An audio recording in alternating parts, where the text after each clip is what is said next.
Visiting the Absolute Equality Mural in Galveston.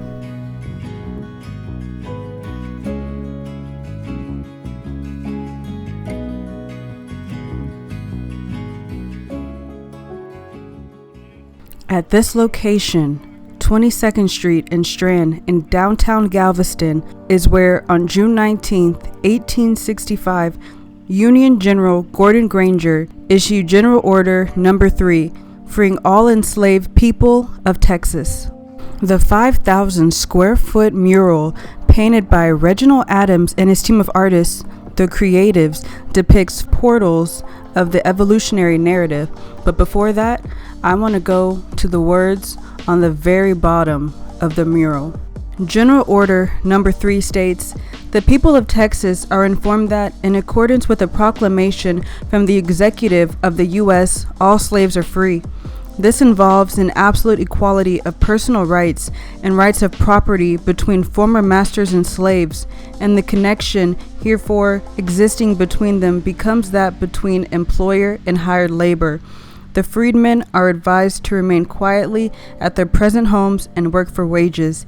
They are informed that they will not be allowed to collect at military posts and that they will not be supported in idleness either there or elsewhere." The rest of the mural shows enslaved Africans being marched onto ships, including Esteban, the first non-native enslaved person to arrive in Texas in 1528. Harriet Tubman, the leader of the Underground Railroad that ferried enslaved black people to freedom. Abraham Lincoln holding the Emancipation Proclamation. General Gordon Granger issuing General Order No. 3 on Juneteenth, flanked by black Union soldiers.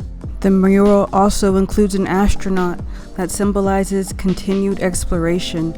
And finally, there's a group of people walking forward, marching toward the idea of absolute equality. And now we go from Galveston to the Texas capital in Austin.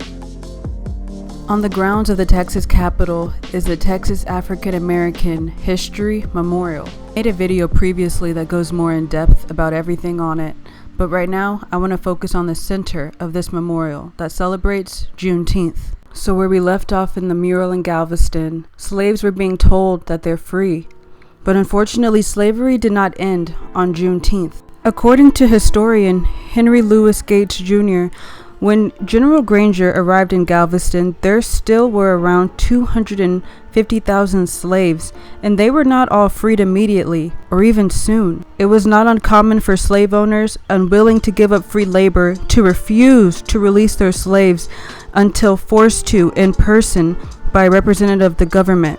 For states like Texas, which was a Confederate state, even before Juneteenth, there existed a desire to hold on to this system of slavery for as long as they possibly could.